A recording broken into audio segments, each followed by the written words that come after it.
आज की कहानी का शीर्षक है माँ की आत्मा। आज कुछ ज़्यादा ही देर हो गई। वैसे तो वो महिला हर रोज़ 8:30 बजे तक आ जाती है। आज 9:30 बजने को आए, फिर भी नहीं आई। बिना उसके आए दुकान बंद भी तो नहीं कर सकता। उसे वचन जो दिया है।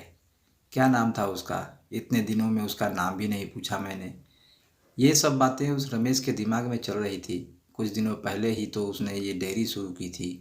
उसकी शॉप ज़्यादा बड़ी नहीं थी, जिसमें वो दूध और बाकी मिल्क प्रोडक्ट रखता था।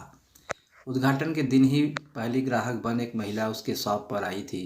उसकी गोद में एक छोटा सा लेकिन बहुत ही प्यारा बच्चा था। उसने एक दूध की बोतल ली और रमेश से बोली, भैया अभी मेरे पास सिर्फ 10 रुपये हैं, बाकी के आपको कल दूँ तो चलेगा? रमेश ने एक बार उसकी तरफ देखा। गरीब थी बेचारी, गले में मंगलसूत्र नहीं, माथे पर सिंदूर नहीं।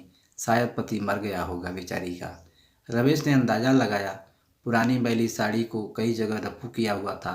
माथे से पसीने की बूंदें बह रही थी। फिर उसकी नज़र उस मासूम बच्चे पर गई जिसके मैले चेहरे पर एक निष्पाप हंसी थी और अभी अभी आए दो दांत उस हंसी को चार चांद लगा रहे थे। रमेश ने उस महिला की तरफ देखा और बोला, कोई बात नहीं बहन, आप मुझे बाद में पैसे दे देना। बड़े समाधान के साथ महिला ने रमेश की तरफ देखा और बोली, भैया मैं ज़रूर आपको कल पैसे दे दूँगी। यहीं पास में ही उस दूसरी गली में छोटा सा घर है, वहीं रहती हूँ मैं।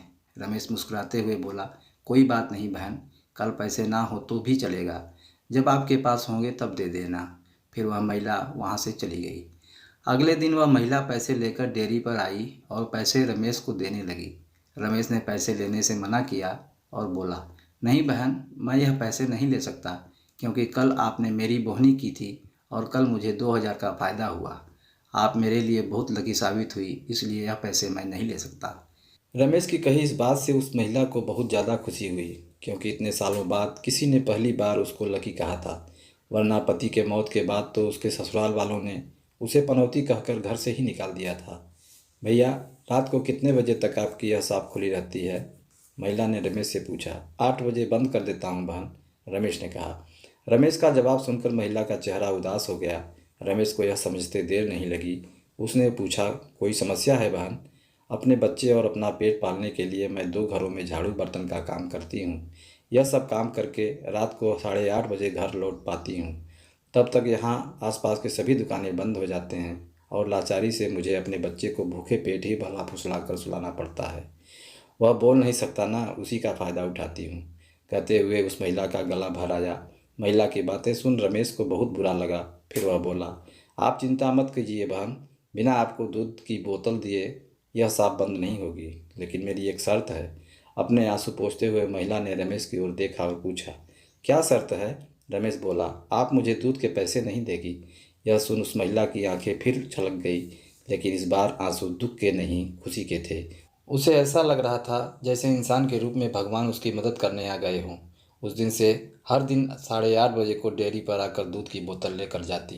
धीरे धीरे 5 महीने बीत गए और धीरे धीरे महिला बीमार होने लगी। ज़्यादा काम और चिंता की वजह से उसका शरीर दिन ब दिन सूखता जा रहा था।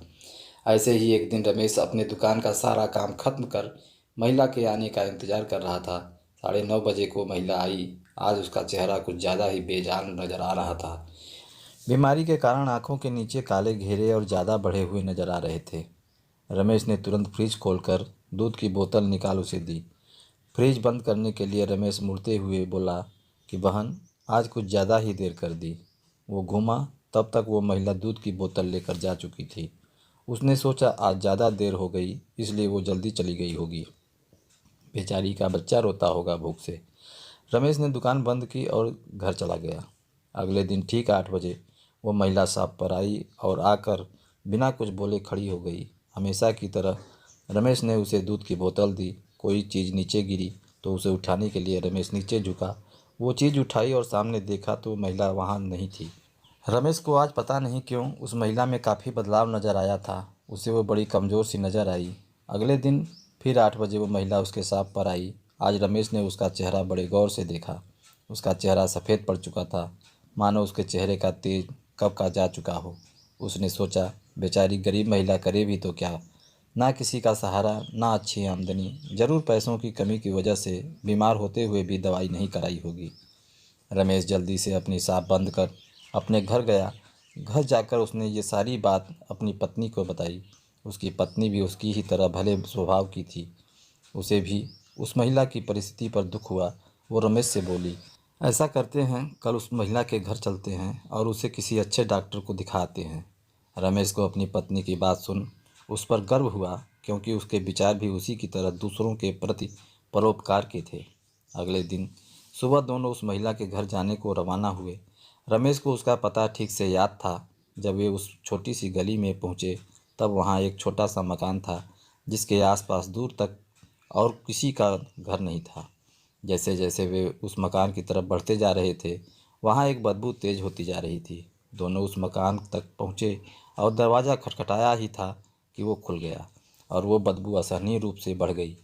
फिर भी दोनों अपने नाक पर कपड़ा रखे उस अंधेरे मकान में घुसे, जहाँ बच्चे के खेलने की आवाज़ आ रही थी। रमेश ने किसी तरह स्विच ढूंढकर मकान की लाइट जलाई और सामने जो दृश्य दोनों ने देखा, वह देखकर दोनों की आंखें फटी की फटी रह गई। उस कमरे में उस मासूम बच्चे की मां मरी पड़ी थी। उसे देखकर लग रहा था कि वह 3-4 दिन पहले ही अपना देह त्याग चुकी थी, क्योंकि धीरे धीरे उसका शरीर सड़ने लगा था। निर्जीव पड़े उस शरीर की आंखें देखकर लग रहा था जैसे रो रो कर सूख चुकी हों। निर्जीव होते हुए भी उस महिला की दोनों आंखें अपने बेटे को ही देख रही थी। उसका बच्चा भी अपनी माँ की आंखों में देखकर खेल रहा था, जैसे उसे लग रहा हो कि माँ उसके साथ खेल रही है और उसका पूरा ध्यान उसी पर है। वहीं पास में ही दूध की 3-4 खाली बोतलें पड़ी हुई थी। यह दृश्य देखकर रमेश और उसकी बीवी दोनों अचंभित रह गए। दोनों के रोंगटे खड़े हो गए। रमेश को अभी भी विश्वास नहीं हो रहा था कि एक मरी हुई माँ अपने बच्चे के लिए उसके पास से दूध लेकर जाती थी। रमेश ने और उसकी बीवी ने उस महिला का विधिवत अंतिम संस्कार किया और उस बच्चे को रमेश ने अपने बीवी के हाथों में रखा। उसने भी उस बच्चे को बड़े प्यार से लिया और दोनों ने उस बच्चे को गोद ले लिया। रमेश को अपनी पूरी ज़िंदगी यह ध्यान रहा कि उस बच्चे की माँ अभी भी उसके साथ है और उस पर नज़र रखे हुए है। तो दोस्तों, आशा करता हूँ ये कहानी आपको पसंद आई होगी। पसंद आई है तो कमेंट करिए, लाइक कीजिए और दोस्तों में शेयर कीजिए। चैनल पर नए हैं तो चैनल को सब्सक्राइब कीजिए। कहानी सुनने के लिए आपका बहुत बहुत धन्यवाद।